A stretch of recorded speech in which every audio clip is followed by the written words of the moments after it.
How do people come to think about ending their own life? And would you know what to do if you were afraid someone might be suicidal? Coming up next, an open, frank discussion about suicide on Speak Your Mind.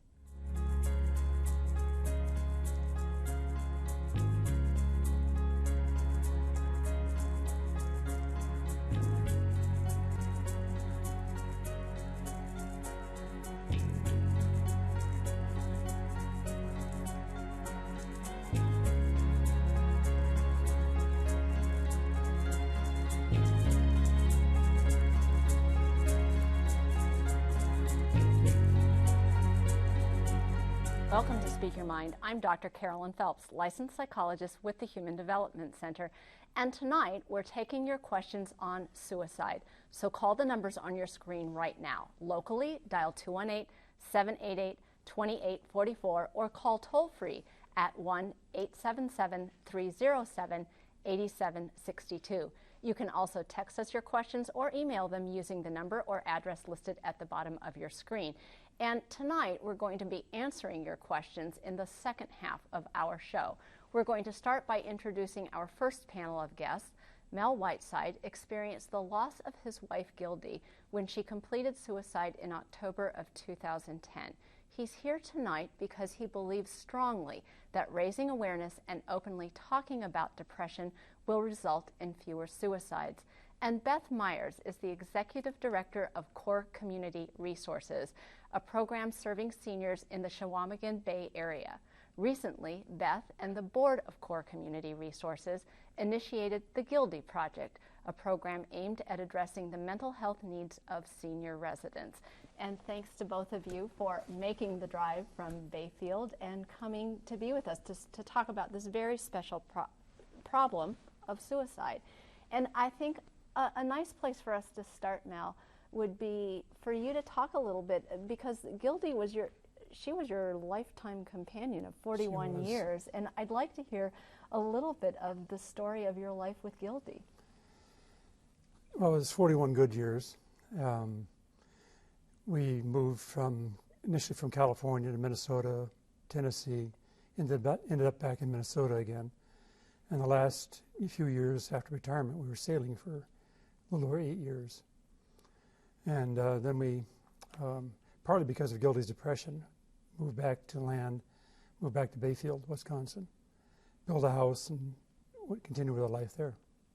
And so she had had depression for some time then? Yeah, she'd been suffering various degrees of depression I found out later, since about 1995. And things were getting a little bit worse as we were sailing, and I think she wanted to get back to a land base and a house, all the things we left behind. And so we did make the jump back to land again. And so you had some time with her here then in Bayfield. Right. We built a house in Bayfield in 2005, and I thought things were getting a lot better because she had her house, her community, and she was very active in the community. And that was one of her strong points. I think she was wanted to give to the community. And in fact, you knew Gildy as well. I would imagine in Bayfield many people know many people. We know everyone. You know everyone. But tell us a little bit, before I have Mel continue about his story, just tell us a little bit about how you knew Gildy. Gildy was one of the volunteers with Core Community Resources. She worked as a volunteer helping other seniors. She also worked at Encore, which is our resale store downtown Bayfield. And she was just a delight to be with. You would never have expected this from Gildy, because she always had that bubbly personality, always asked you how you were doing, and just out there helping everyone. And so, that's such an interesting description, in the description that you have of Gildy as being this person that I picture in my life, in my mind, is this picture of a woman who's full of life. Yes, I think that's true. And her main concern was with other people, and she always worried about other people more than she worried about herself, which I think was detrimental in the long run. And not necessarily the typical picture that we have of when we hear about someone who has completed suicide then. No, it was a shock to the community and to her family, and it was a shock to me, although I'd worried about that kind of thing. I think that's one of the things that we've come to realize, that you may have this image of someone with a mental health illness or someone who is depressed, sitting at home being quiet and in the dark. But Gildy was out there. She was in the community every day, and we just didn't know. Mm-hmm. Some people are so good at hiding their pain then, Exactly. right, that they're experiencing. And so tell us then a little bit about, we're moving kind of from her life into then clearly the tragedy of her death, and I guess I'm interested also in having you talk a little bit about what that road has been like for you, because I think that there are going to be people watching tonight who have been through what you've been through. Yeah, the first thing that hits you is disbelief, and then incredible sadness, and that stayed with me for a long time, and I still have episodes of depression, I think. I would imagine. And I think that's normal, but it's not something I'm going to deal with. And my first initial reaction within a month or two after it was that although I was tremendously sad, I wanted to see something come out of it. And that's why I suggested to Beth and to Core Board that we'd start a project or something along the lines of trying to raise the awareness of depression. I think when we don't talk about depression, and you're the expert on this, the person that is depressed becomes more and more isolated because there's no communication about it. Absolutely, and I think even people often don't know what to say, and so they resort to the age-old solution of saying nothing then, right? And the person becomes more isolated. Talk to us a little bit about the Gildy Project. Well, we were thrilled when Mel asked if we would step up to the plate, because our core board had already met and we decided we were going to do something. We didn't know what that was going to look like, but we were thrilled when Mel said we could use Gildy's name and her story. So what we're doing is QPR training, and QPR stands for Question, Persuade, and Refer. So we're going to train some individuals to go into communities and do these trainings where we have community members, police officers, EMTs at the table. We train them to ask people, how are you feeling? You look a little down. We persuade them to seek help, and then we have a list of places to refer them to. We hope to train over 500 individuals in the next 2 years. Which is amazing, and this is not something that you were doing a year and a half ago. No. Then. We took this new route. We're very excited about it. We've approached a couple foundations, and they are very excited also and are funding this program. So we're up and running. July 21st, we'll have a huge conference in Bayfield called the Gildy Project Mental Health Conference. And we're going to see what we can do in the next couple of years to help other families so they don't go through what Mel had to go through. And when you hear Beth talk about this project, you feel what? I feel like it would be something that Gildy would be pleased about. Absolutely. Yeah. I mean, especially with her connection. Yes. With CORE. And her wanting to do something in the community. And what I like about this QPR approach is that it really tackles the isolation often that people feel, and that many senior residents can feel as well. Mel, what would you say, if there were parting words that you would say to other people in your position or to other families out there, what would those parting words be? The parting words would be, don't hesitate to confront anybody you think is depressed. It can't harm the situation at all. And Beth? Oh, perfect, Mel. Thank you very much. Question, persuade, and refer. Take the issue out of the closets. Let people talk about it openly, and let's just, diabetes, depression, let's have the same conversations. Absolutely, that there doesn't have to be a difference between how we talk about physical illness versus how we talk about mental illness. I thank you, both of you, for coming here, and thank you, Mel, for thank you for the opportunity, for sharing your story and allowing Gildy to live through both of you. Then We are going to be right back, so don't go away, and if you take a snack break, make it a quick one.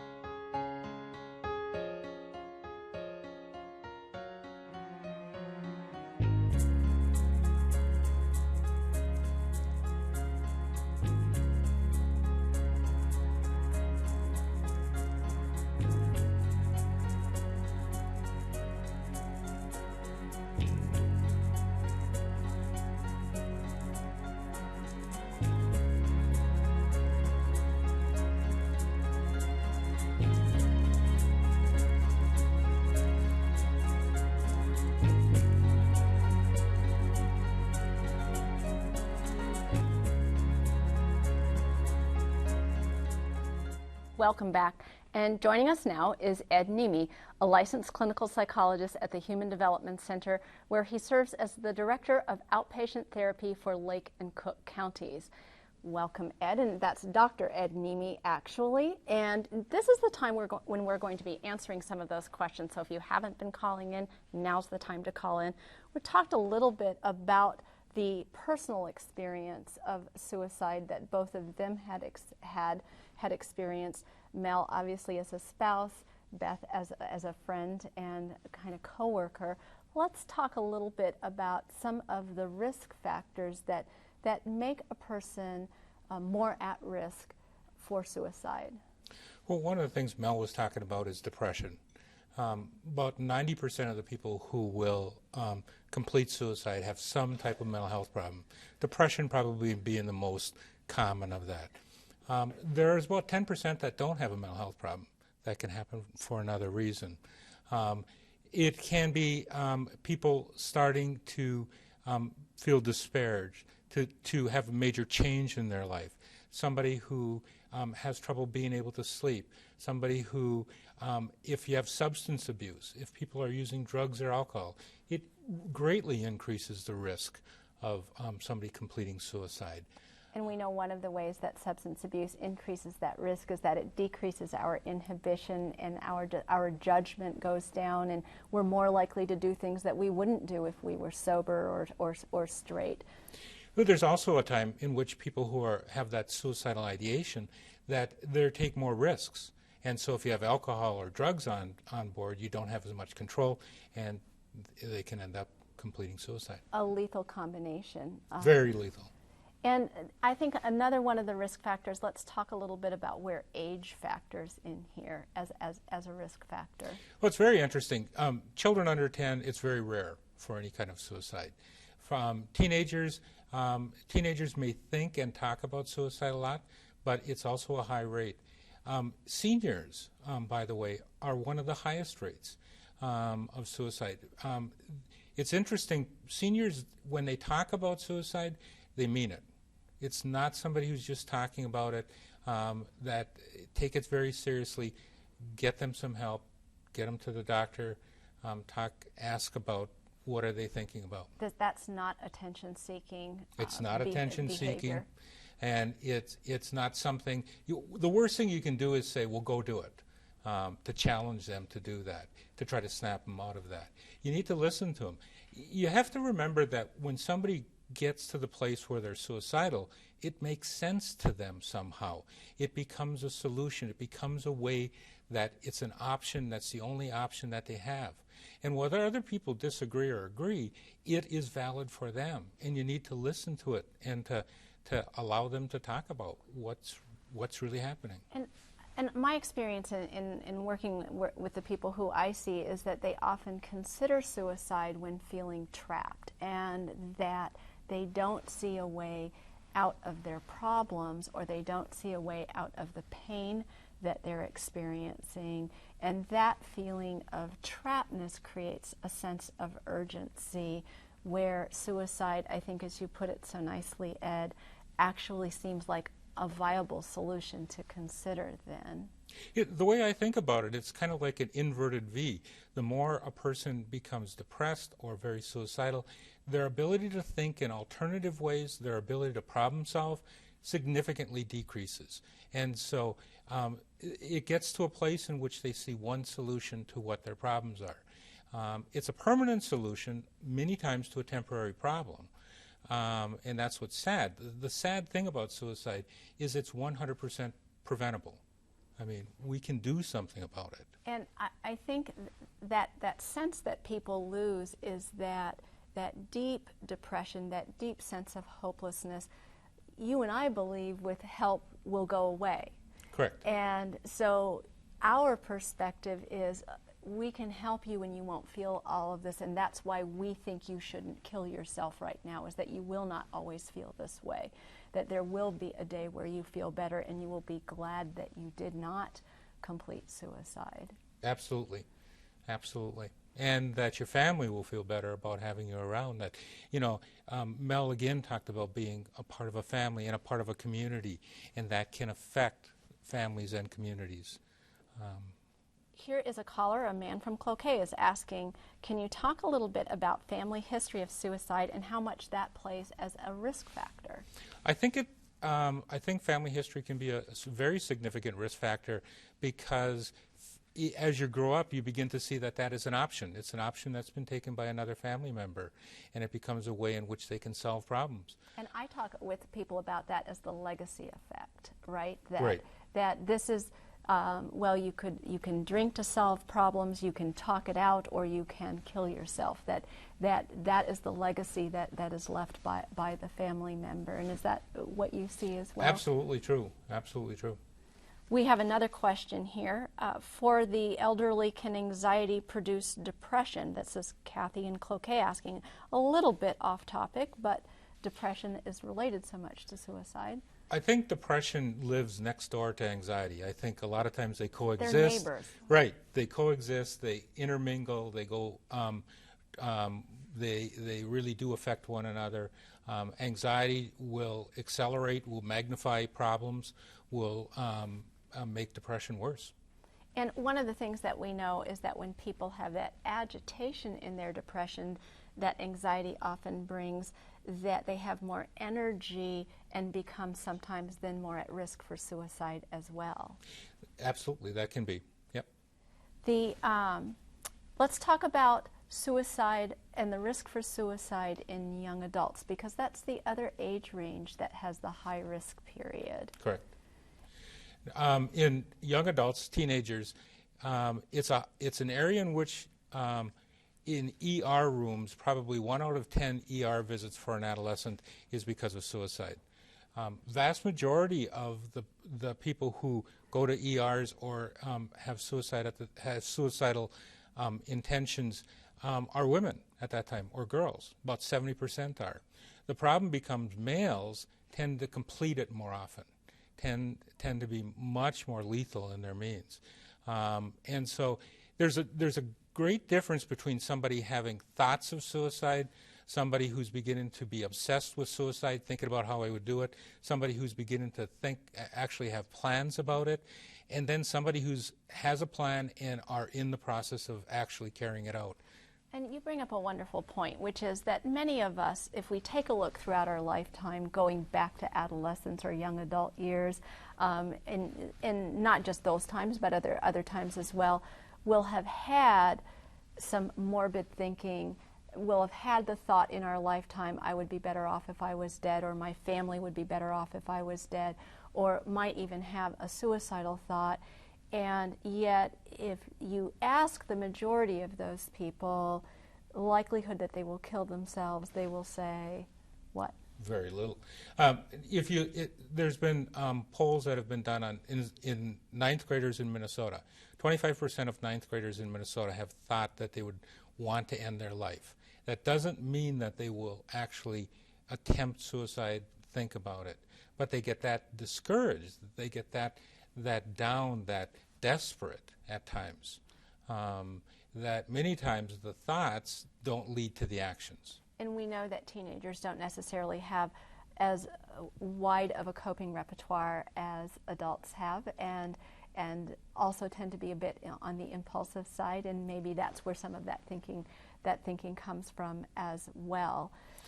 And there's a lot of changes that happen in adolescence. I mean, if you have breakup in relationships, times of change, times of significant change are one of the times people will think about suicide. It can be retirement, it can be breakup of relationships, it can be divorces, it can be a variety of other major changes that happen in a person's life. Let's talk about what friends and family can do if they have any suspicions at all that somebody may be suicidal. Definitely ask. Definitely be able to talk. How are you doing? Definitely being able to see how are they doing? How are they sleeping? Are they eating? What are they doing with their prized possessions? Are they keeping their prized possessions, or are they starting to give it away? Are they starting to... Because that's actually a high-risk sign. It's a high-risk sign that somebody's wanting to get their house in order, if you may, before ending their life. And I know that there are a lot of people out there who are concerned, well, when you say ask them how they're doing, can I just ask them how I'm doing? Because I'm afraid if I ask them if they're suicidal, I don't want to put the idea in their head. Right. The myth is if I ask it, then that means that it's going to make it worse. It really doesn't. Sometimes it's a relief that somebody can sit and listen and hear how they're feeling, and can talk about, can we get some help for you? You can be compassionate about it. If you're a family member and you ask the question, you also have to assess your own ability to handle the answer. So if somebody answers you, yes, I'm thinking this way, you need to be compassionate and understand on what do I do next? Where do I go? But if you freak out as a family member, then that kind of gives a message, I can't talk to anybody else about it, and the people become quieter. And sometimes people, as Mel was saying, that they're out being very active and members of the society, and they carry a mask in front of them, and they're suffering inside, but they feel like they can't talk about it. And I always say to family members and friends, you can call up, you can call the Human Development Center and say, I don't know how to talk to my friend about this, and I'll talk you through it on the phone of how to talk with your friend and what the resources are. There's a question here from a family member. How do you carry on after a family member has completed suicide? And they specifically want to know, how do you deal with the guilt? Let's talk a little bit about, Mel did not mention that as part of his personal experience, but certainly there are family members who feel guilty after their family member has completed suicide. Well, what Mel did talk about is to be able to confront and ask questions, and that if somebody completes suicide and you're asking questions and you can do everything that you can do, you can at least feel like I did everything. Guilt is many times coming from, I wish I would have, I should have, could have, would have, kinds of done some things. And you need to realize that, you're not responsible for the person being able to, for their actions, for what they did. I do think it's important to be able to talk with your other family members about the guilt. It's really important to be able to talk with your friends about that, to find out that, many times you can't prevent that. You can't stop that. You could put barriers in their way. You can get people to help, but ultimately the person has the ability to decide whether they want to live or die. And we also know that, I think anybody that does our job, Ed, has had the experience of doing everything possible, and a person still completing suicide, and I think that outlines so perfectly that we are not responsible for another human being's life. We have some responsibility to reach out and be compassionate, but we're not responsible for keeping another person alive. Right, or for their recovery or for their follow-through. It's important to be compassionate and care for one another. But as Mel was saying, you can't take care of everybody else. We are getting almost close to being done here. What are some last words that you would like to leave our viewing audience with? I think the biggest, I like the idea of being able to talk about people with depression and suicide, talk about people when they're getting discouraged, being able to ask the question. there's a big stigma about people who get depressed and are thinking of suicide, and they feel like they're crazy, and they're not. They have a treatable illness. They have something that likely something could help. Now, maybe it's not medicine all the time, but maybe it's changes in their life. Maybe it's some other kinds of help that can come in, but it's treatable. And suicide's preventable. It is 100%. It's the only outcome where there's somebody that dies that is preventable. I think that that's a wonderful message to leave us with. We know that suicide happens in all communities. You saw 2 people here from 3 people because it's kind of from a smaller community as well. Suicide happens in all community. Suicide is preventable if people are getting the help that they need. If you know somebody is suicidal or you believe they might be, talk with them, help them to get the help. And this Monday night at Denfeld from 7 to 8:30, we're going to be showing a film, and I'm going to be there to talk about the film on suicide in young people. Come out to Denfeld and join us on Monday night.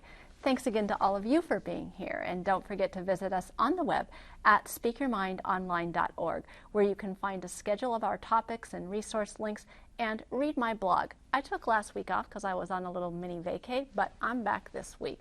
That's the place where I'll answer more of your questions. Please tune in for next week's show when we talk about anxiety and the treatment of anxiety disorders. Everything from arachnophobia, that's the fear of spiders. I always have to remind myself that I'm bigger than they are, worry and panic, and obsessive compulsive disorder. That's next time on Speak Your Mind. I'm Dr. Carolyn Phelps. Thanks for watching, and good night.